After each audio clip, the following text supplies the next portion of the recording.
And Moses joined me on the desk of the Lakeland Rustlers curling team entering the season with a new look. Yeah, you know what? It is a new look. Same expectations, though, for a strong season, especially with the Rustlers hosting provincials this year. Now, couple that with last year's finish at provincials and nationals, the ladies are determined to bring back some medals.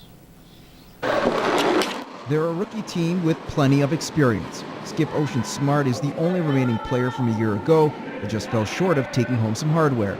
With the new group assembled, Ocean sees a very determined bunch. I feel like we're very focused this year, so it should be hopefully an improvement, and we can go further than we did. This year's squad includes a pair of curlers from the Rustlers mixed team last season, and the addition of former skip Corey Dunbar, who comes in with an impressive resume. Corey herself has played at such a high level on the World Curling Tour and that kind of thing, so she brings in experience that we've never had. You do learn a lot, seeing the different styles of playing and who you're coming up against. You play some of the bigger names, and it just makes you realize how much harder you have to work. Before that, Dunbar spent 3 years at NAIT as a skip.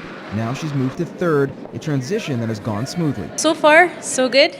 It's kind of our first practice together, but we seem to be getting along really well, and I seem to be getting along really well with the rest of the team as well. So I'm really excited for this year. I think it's a great asset to our team. It'll just as long as we can get more practice in, mesh a little bit, it should be really good. It's a different look that head coach Chris McQuid feels that can take advantage of the skip's skill set. We do have the draw game, but Ocean really likes to play a cleaner house, playing more of a hit game, and I think that plays more into our strengths now with this team. It gives me a lot of confidence for sure, knowing that we can play an aggressive end, but if we get into trouble, we can bail out as well.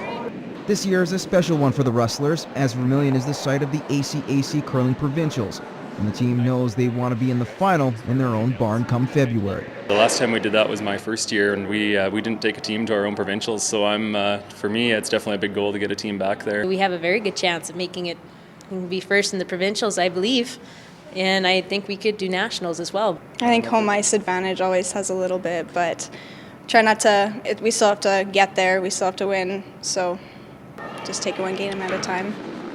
All right, Halloween is just a couple days away. On this week's edition of Beyond the Boards, Matt Schumont talks to a couple of Bobcats and asks what they dressed up as and what was their strategy to get as much candy as possible. All right, Patrick, we're just a couple days away from Halloween. Now, when you're growing up, when you were a kid, what was your favorite costume? What would you like to go as when you were trick-or-treating? Well, I think the best one I ever did with my buddies was we went as the Hanson brothers all together. So I was one of those guys, and it was good to see who actually got the costumes, the hockey fans out there. So that was a good one. I was more of an animal guy. I had the dinosaur costumes, the monkeys and stuff.